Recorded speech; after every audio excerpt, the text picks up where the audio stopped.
사랑의 원자탄으로 알려진 손양원 목사님이 계십니다. 손양원 목사님은 두 아들 동신군, 동인군 두 아들을 한국전쟁 때 잃게 됐습니다.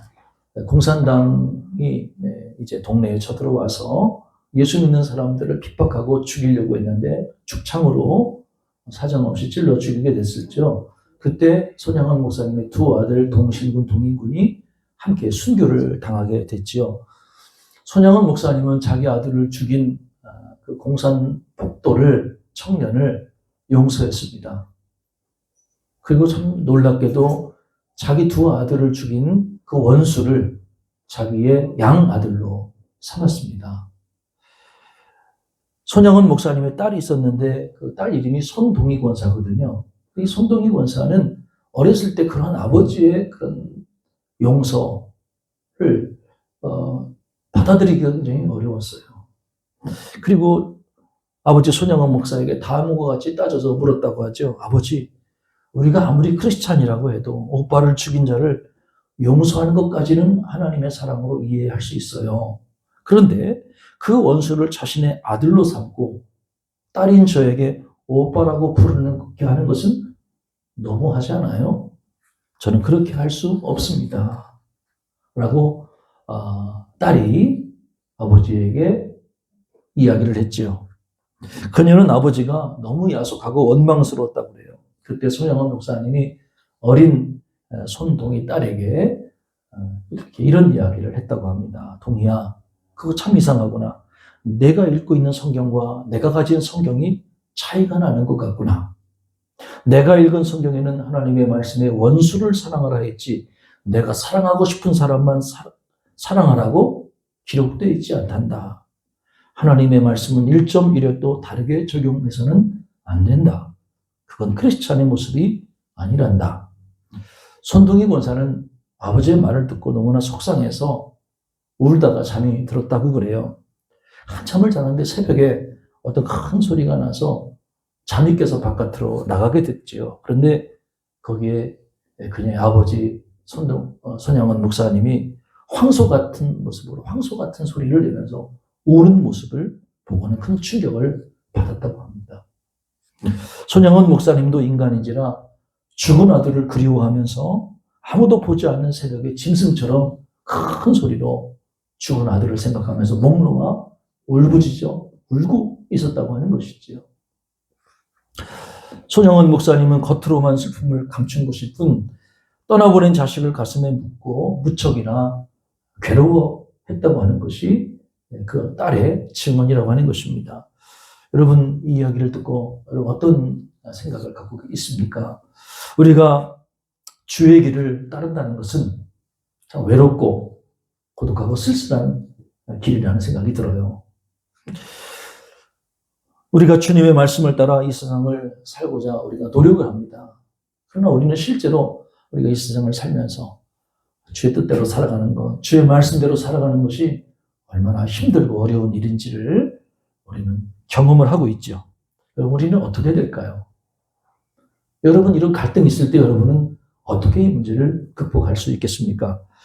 예수께서 갈릴리 바다 건너편에서 굶주린 사람들을 먹이셨습니다. 예수님은 한 아이가 가져온 보리떡 5개와 물고기 2마리로 거기에는 장정만 5,000명의 사람들을 배불리 먹이셨죠. 그날 먹고 남은 음식이 12바구니에 가득 채워졌다. 이렇게 기록이 되어 있어요.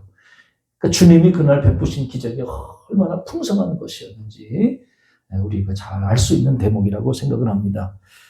표적의 현장에 있던 사람들이, 떡을 먹었던 사람들이 예수님을 억지로 붙잡아서 자기들의 임금을 삼으려고 했어요. 만약에 그들이 예수님을 자기들의 임금으로 삼는다면 로마의 압제 가운데 있던 유대가 분명히 자유를 얻을 수 있을 것이라고, 해방을 얻을 수 있을 것이라고 그들은 기대했기 때문이었던 것이죠. 그러나 예수께서는 그들의 잘못된 기대와 요구를 이미 알고 계셨죠. 그리고 혼자 그곳을 떠나 혼자 홀로 산으로 가셨어요. 그리고 바다 건너편 가버나움으로 제자들과 함께 건너가셨죠. 그 다음날 많은 사람들이 예수님을 찾았어요. 그들은 어제 경험했던 그 오병이어의 기적의 그 감동을 아직도 잊지 못하고 있던 사람들이었어요. 그래서 멀리 배를 타고 가버나움까지, 바다 건너 가버나움까지 예수님을 모시러 찾아왔던 것이지요. 예수께서 그들을 보시고 그들에게 제법 긴 설교를 하셨어요. 그게 오늘 저와 여러분이 읽은 요한복음의 본문 내용 가운데 하나입니다. 예수님은 그들이 표정을 보았기 때문이 아니라 떡을 먹고 배부른 까닭에 지금 나를 찾고 있다라고 말씀하셨죠. 그리고 예수님은 자기가 누구인지를 그들에게 계시하셨어요. 예수님은 하늘로부터 내려온 떡이셨습니다. 이 이야기를 들은 유대인들이 수근거리기 시작했죠. 여러분, 이 수근거렸다는 말이 어떤 의미일까요? 불평했고 거부했다는 의미예요. 예수님이 나는 하늘로부터 내려온 떡이다 라고 말씀하시자 유대인들은, 떡을 먹었던 유대인들이 불평하고 거부했다는 거예요. 불과 몇 시간 전까지만 해도 그들은 오병이어의 기적을 생생하게 체험했던 사람들이에요. 떡을 먹었던 사람들이에요. 그들은 하늘을 우러러 축사하시고 그것을 떼어 사람들에게 나누셨던 예수님의 모습을 기억하고 있습니다. 그들은 예수께서 행하신 일로 인해 얼마나 많은 굶주린 사람들이 배불리 음식을 먹을 수 있었는지를 목격했던 사람들이죠. 그런데 24시간이 지나기도 전에 그들은 예수님께 대해서 불평하고 거부적인 그런 거부하는 마음을 갖게 된 것이지요.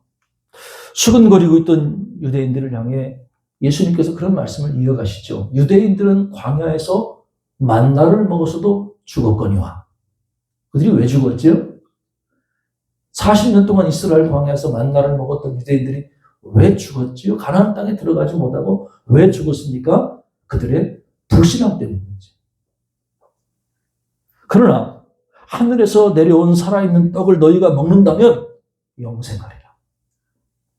할렐루야. 이 말을 들은 유대인들은 노골적으로 분노했죠. 이 사람이 어찌 능히 자기 살을 우리에게 주어 먹게 하겠느냐?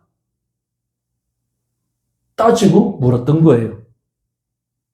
여러분, 유대인들은 예수님의 살을 먹고 예수님의 피를 마신다는 것을 오해한 거예요. 어떻게 오해했을까요? 우리가 영생을 얻으려면 사람을 잡아먹는 식인종이 되어야 하느냐? 이렇게 문자 그대로 예수님의 살을 뜯어먹고 예수님의 피를 빨아먹어야 우리가 영생하느냐? 이렇게 육신적인 것으로 심각한 오해를 한 것이죠. 그러나 우리는, 저와 여러분은 지금 유대인들이 오해를 하고 있다는 것을 이미 알고 있어요. 우리는 예수께서 내어주시는 살과 피가 우리를 살리기 위한 예수님의 대속적 죽음, 십자가 죽음이라는 것을 우리는 알고 있지요. 우리가 성찬에 대할 때마다 우리를 위해 내어놓으신 살과 피가 우리 앞에 놓여진 빵과 포도주를 먹는 일이라는 것을 우리는 알고 있다는 거죠. 오병이어의 기적을 체험했던 유대인들은 기적을 체험했지만 예수님의 말씀을 받아들이지 못했기 때문에 결국은 예수님의 대적자가 되고 말았다고 하는 거예요. 성경은 이들을 가리켜 무리라고 이야기하고 있거든요. 이 많은 큰 무리들은 예수님께서 병자들을 고치는 표적을 행했기 때문에 사실은 예수님을 쫓았던 사람들이라고 볼 수가 있는 것이죠. 자, 제가 지금까지 유대인들 이야기를 했습니다. 그러면 제자들은 어땠을까요? 제자들은 예수님의 말씀을 듣고 어떤 반응을 보였을까요? 여기서 관심은 과연 제자들의 영적인 마음 상태가 무리들의 영적인 마음 상태와 어떤 차이가 있었는지를 좀 살펴보는 거지요. 실망스럽게도 제자들도 무리들과 별반 다르지 않았다고 하는 거예요. 제자들의 영적 상태도 예수님께 실망하고 반기를 들었던 무리들과 다르지 않았어요. 제자 중 여러 명이 예수님의 말씀을 듣고 이런 반응을 보였죠. 이 말씀은 어렵도다. 누가 들을 수 있느냐? 예수님 말씀이 너무 어렵다는 거예요. 어렵다는 게 무슨 말이겠어요? 받아들이기가 어렵다는 거예요. 누가 예수님 말씀을 들을 수 있겠느냐? 회의적인 반응을 보였다고 하는 거예요. 제자들도 무리들처럼, 유대인들처럼 수근거리기 시작했다고 하는 거예요. 아까 얘기했죠. 수근거림이라는 것은 거의 거부, 적대적 표현이라고 말씀을 드렸잖아요. 그래서 예수님께서 그 제자들을 향해 이 말이 너희에게 걸림이 되느냐라고 물으셨던 것이죠. 그리고 하늘로부터 내려온 인자를 너희가 믿지 못한다면 어떻게 인자가 이전에 있던 것으로 올라가는 것을 본다면 믿겠느냐? 생각해 보세요. 예수님이 하늘로부터 내려온 떡이시잖아요. 예수님의 증언에 의하면. 근데 하늘로부터 내려온 떡이신 예수님을 믿지 못한다면 어떻게 도로 예수님이 하늘로 올라가서 아버지가 계신 곳으로 돌아가는 것을 어떻게 믿을 수가 있겠어요? 그 불가능한 얘기라는 거죠. 그러나 여러분, 그들을 살리는 것은 육이 아니라 영이라고 하는 거예요. 살리는 것은 영이에요. 여기서 영이 뭘 가리키는 걸까요? 예수님께서 제자들에게 이르신 말씀이 영이라고 하는 거예요. 예수님의 말씀이 그들을 살리는 영이고 생명입니다. 여러분은 예수님의 말씀이 여러분을 살리는 영이요, 여러분을 살리는 생명인 것을 믿으십니까? 제자들 중에는 그것을 믿지 못하는 사람들이 있었다고 하는 거예요. 심지어 제자들 중에는 예수님의 말씀을 믿지 못할 뿐만 아니라 예수를 팔려는 자까지 있었다고 하는 거예요. 요한은 예수님을 팔 자가 누구인지를 예수님께서 처음부터 다 알고 계셨다라고 증언하고 있거든요.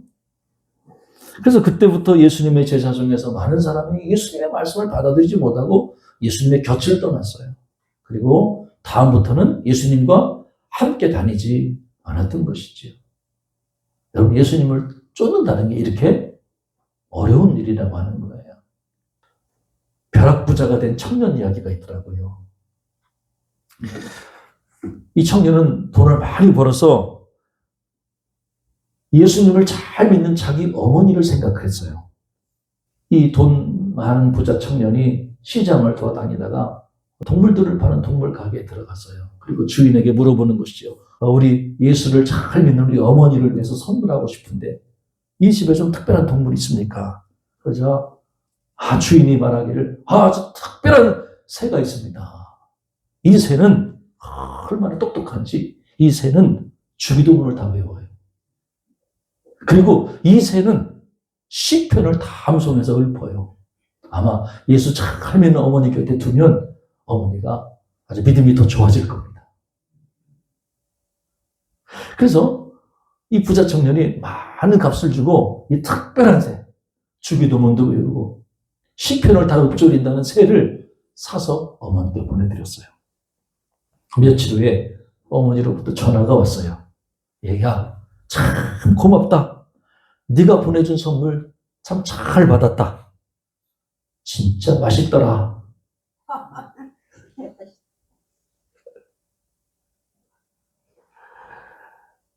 무지가 부른 참담한 사건이었죠. 만약 아들이 보내준 새가 식용이 아니라 주기도문도 잘 외우고 시편도 암송하는 그런 새라는 것을 어머니가 알았더라면 아마 어머니는 그 새를 옆에다 두고 아주 좋은 마음의 신앙에 덫이 되고 좋은 말동무가 되었을 거라는 것이죠. 제가 지금 무슨 얘기를 하는 거냐면 우리가 무지함에 대해서 이야기를 하는 거예요. 영적인 무지. 예수님의 생명의 떡이시잖아요. 그 생명의 떡이신 예수님을 받아들인다는 건 뭐냐면 생명의 떡을 먹는다는 거예요. 생명의 떡을 먹는다는 것은 생명의 떡을 받아들이는 거예요. 이러한 자들은 예수님을 떠날 수도 없고 예수님을 대적할 수도 없는 것이지요. 오히려 예수님과 동행하는 행복한 삶을 영위하게 되는 것이지요. 그러나 만약에 우리가 영적인 무지에 빠진다면 생명을 주시는 예수님의 말씀을 받아들이기 어려울 거라는 걸 이해할 수도 없는 것이죠. 예수님이 주는 살을 어떻게 먹고 예수님이 주는 피를 우리가 어떻게 마시냐. 이 말씀은 우리가 받아들이기 어렵다. 이렇게 생각하는 거죠. 이게 뭐냐면은 영적인 무지에 관한 이야기라고 하는 거예요. 결국 영적인 무지에 의해서 예수님의 말씀을 마음에 받아들이지 못하는 사람은 어떤 결과를 하냐? 그럼 예수님 곁을 떠나거나 아니면 예수님을 대적하는, 심지어 제자들 중에 한 사람처럼 예수님을 팔 수밖에 없는 것이지요. 예수께서 남아있던 12제자에게 다음과 같이 물으셨습니다. 너희도 가려느냐? 이 말이 어떤 의미일까요?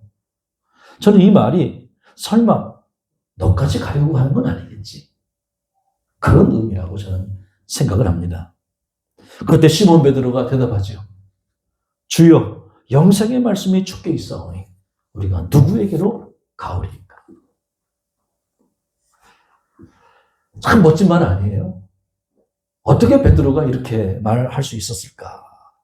베드로는 예수님을 하나님의 거룩하신 자로 믿고 알고 있었기 때문이다. 성경은 그렇게 기록되어 있죠. 그러나 여러분, 이러한 베드로의 믿음을 모든 사람이 다, 모든 제자가 소유했던 것은 아니라고 하는 거예요. 예수님께서 12제자를 택하셨지만 예수님께서 택하신 12제자 가운데 한 명은 마귀다. 이 누굴까요? 사도 요한이 증언에 의하면 이는 가룟 유다라는 거예요. 우리가 비록 예수님을 따르지만 우리의 믿음이 온전하지는 못하다고 하는 거예요. 비록 우리가 베드로처럼 주여 영생의 말씀이 주께 있사오니 우리가 누구에게로 가오리까라고 우리가 고백할 수 있지만 그러나 우리의 믿음이 온전한 것은 아니라는 것이죠. 주님을 3번 부인했던 그 베드로처럼 우리도 주님을 부인할 수 있는, 배신할 수 있는 연약함과 가능성이 우리에게 늘 존재한다는 것이죠. 그러나 여러분, 우리가 여기서 한 가지 기억할 것이 있어요. 베드로의 믿음이 성장하고 있다고 합니다. 여러분, 믿음은 자라나는 거예요. 믿음은 자라나는 거예요. 예수님의 부르심을 받고 베드로가 주님을 따르잖아요. 제자들과 함께. 그러나 여러분, 이 제자들이, 베드로를 포함해서 제자들이 표적을 보기 전에는 예수님을 믿지 못했던 거예요. 여러분, 예수께서 첫 번째 표적을 어디서 행하셨죠? 갈릴리 가나에서 행하셨어요. 어느 혼인집에 예수님께서 가셔서 포도주가 떨어진 상황을 아시고 예수님께서 물이 변하여 포도주가 되는 기적을 행하셨어요. 표적을 행하셨어요. 그 표적이 첫 번째 표적이다라고 말씀하셨어요. 근데 그 밑에 보면 예수님께서 첫 번째 표적을 행하여 자신의 영광을 드러내시자 제자들이 그것을 보고 그를 믿었다. 무슨 말이냐면 그 전에는 제자들이 표적을 보기 전에는 예수님을 믿지 못했던 거예요. 그러나 표적을 보고 나서야 제자들이 예수를 믿게 된 거예요. 할렐루야. 여러분, 표적이 참 중요해요. 표적은 우리에게 예수님이 어떤 분이신지를 믿도록, 받아들이도록 우리를 이끌어주는 좋은 도구가 되는 거예요. 여러분, 정말 믿기 어려우세요? 믿고 싶은데 믿기 어려우세요? 그러면 표적을 달라고 기도해 보세요. 표적을 달라고. 하나님 경험하기. 내 삶 속에서 하나님이 나와 함께 계시고 살아계신 표적을 보여달라고 하나님께 구해보세요. 예. 그러면 아마 여러분이 하나님을 믿고 예수님께 나오는데 큰 도움이 될 거라고 생각해요. 제자들의 믿음이 그랬던 거죠. 부름을 받았어요. 주님을 쫓았어요. 근데 믿음 없이 쫓은 거예요. 그러나 첫 번째 표적, 물이 변하여 포도주가 되는 표적을 본 후에야 제자들이 믿기 시작했다. 네. 그러나 여러분, 그 믿음이 온전한 것이냐? 그것은 아니죠. 예수를 믿기는 시작했지만 처음부터 온전한 믿음, 반석 같은 믿음이 되지는 않지요. 믿음은 자라나는 거예요. 6월절이 가까워졌을 때 예수께서 성전에 올라가셨죠. 그리고 성전을 청결하게 하셨습니다. 모든 양과 소와 비둘기를 다 쫓으시고 환전하는 자들의 상을 다 뒤에 엎으셨죠. 그리고 유대인들에게 말하기를 이 성전을 헐라 내가 사흘 동안에 일으키리라. 그러자 유대인들이 아니 이 성전은 46년 동안 지었던 성전이거늘 네가 어떻게 사흘 동안의 성전을 다시 세우겠느냐 반론을 했지요. 그런데 예수께서는 건물된 성전을 얘기하시는 게 아니라 자기 몸을 얘기하시는 거예요. 성전된 자기 육체를 가리킨 거죠. 여기서 성전은 건물로서의 성전이 아니라 예수님의 몸이 성전이라고 주님 가르쳐 주신 거죠. 죽은 지 사흘 만에 주님이 부활할 것에 대한 예표로 이 말씀을 하셨던 거죠. 여러분, 제자들은 예수님의 말씀의 참뜻이 무엇인지를 깨닫지 못했어요. 그러나 예수께서 죽은 자 가운데서 살아나신 후에야 비로소 제자들이 이 말씀을 기억했고, 그리고 성경과 예수께서 하신 말씀이 무엇인지를 믿게 되었다 라고 성경은 기록하고 있거든요. 여기에 믿음이 등장을 해요. 여러분, 제자들의 믿음이 지금 성장하고 있다는 것을 기억할 필요가 있다는 거예요. 제자들이 첫 번째 표적을 보았을 때 그들은 예수님을 믿었어요. 그러나 그 믿음에서 머물러 있는 것이 아니라 훗날 예수께서 죽은 자 가운데서 부활하셨을 때 제자들은 새로운 믿음을 갖게 됐다고 하는 거예요. 그러니까 첫 번째 표적의 믿음과 예수께서 부활하신 후에 제자들이 가졌던 믿음 사이에는 엄청난 차이가 있다는 것을 우리는 기억할 필요가 있다고 하는 것이죠. 사랑하는 여러분, 지금 여러분의 믿음이 머물러 있는 게 아니에요. 여러분의 믿음은 지금 자라나고 있는 거예요. 말씀을 들음으로 여러분의 믿음이 성장하고 성숙하고 있는 과정 중에 있는 것이에요. 성령께서 여러분에게 임하셔서 여러분의 믿음의 깊이가 더 깊어지고 넓어지고 온전을 향해서 지금 여러분을 성령께서 이끌고 계신 것이지요. 반면에 이와는 전혀 반대로 베데스다 연못에서 예수님께서 38년 된 병자를 고쳐주셨거든요. 그때 유대인들이 그 일을 보고 분노하면서 예수를 죽이고자 했다는 거예요. 유대인들이 38년 된 병자를 고쳐주신 예수님을 죽이려고 했던 이유는 두 가지예요. 첫째, 예수님께서 안식일을 범했기 때문이다. 둘째, 예수님께서 하나님을 자기의 친아버지라고 칭하셔서 하나님과 자기를 동등으로 여기셨다. 쉽게 얘기해서 신성모독죄를 거기다 추가한 것이지요. 그러니까 율법을 범한 죄와 신성모독죄를 추가했던 거예요. 심지어 예수님을 믿었던 유대인들마저도 예수님을 죽이고자 했다. 근데 예수님 이런 말씀을 하세요. 요한복음 8장에 보면은 예수님께서 그들 안에 내 말이 있을 곳이 없기 때문이다. 잘 들어보세요. 우리의 마음 안에, 여러분, 우리의 마음 안에 예수님의 말씀이 들어갈 곳이 없다는 거예요. 어떻게 들어가겠어요, 예수님 말씀이? 우리 안에 예수님 마음이 들어갈 곳이 없기 때문에 그들이 나를 죽이려고 한다. 주님이 말씀하십니다. 우리는 여기서 예수님의 말씀이 우리를 어떻게 살리고 어떻게 우리에게 생명을 가져다 주는지를 깨닫게 되는 것이죠. 사랑하는 여러분, 우리가 주님과 동행하는 삶을 살기 위해서는 생명의 말씀을 먹어야 합니다. 생명의 말씀을 받아들여야 하는 거예요. 생명의 말씀을 믿어야 하는 거예요. 그게 주님과 동행하는 삶이에요. 말씀을 받아들이지 않는 자는 주님과 동행하는 게 아니에요. 우리 안에, 우리의 마음 안에 하나님의 말씀을 받아들일 마음의 공간을 만들어 놓는 일이 너무너무 중요해요. 내 생각, 내 인간적인 편견, 영적 무지에 사로잡혀 있으면 유대인들처럼 예수님께서 말씀하실 때 이건 나와는 내가 받아들이기 어려운 말씀이라고 예수님 말씀을 거부하게 되는 거예요. 그러니까 거부하고 끝나는 게 아니라 예수님을 떠나게 되지요. 심지어는 예수님을 비난하게 되지요. 심지어는 예수를 죽이려고 하죠. 그러니까 결국은 결국은 예수님의 말씀을 내 마음에 받아들이는 자가 참된 제자이고 주님을 따를 수 있다는 것이죠. 생명의 떡을 먹는 자라는 거예요. 말씀을 받는 자가 떡을 먹는 자라는 거예요. 유대 조상들은 하늘에서 주는 만나를 먹었어도 말씀을 받지 않았기 때문에 광야에서 죽었어요. 그러나 생명의 떡이신 예수님을 마음에 받아들이는 자는 영생을 얻게 돼요.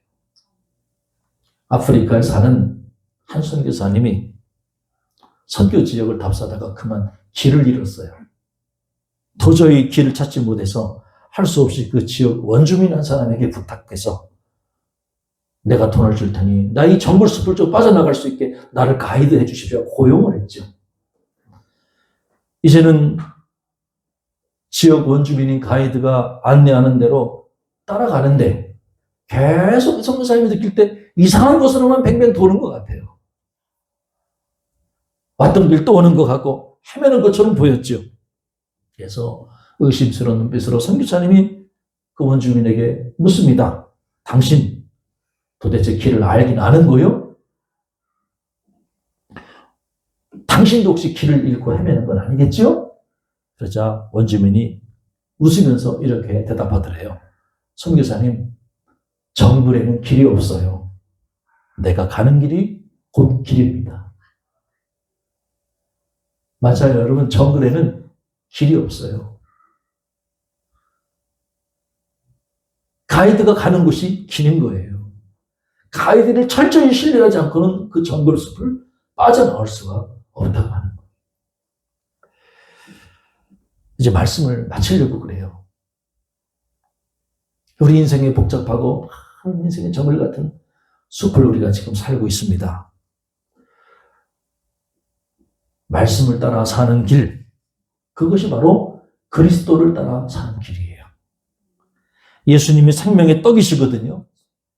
예수님의 말씀은 우리를 살리는 영이요, 우리에게 생명을 주시는 생명의 말씀이에요.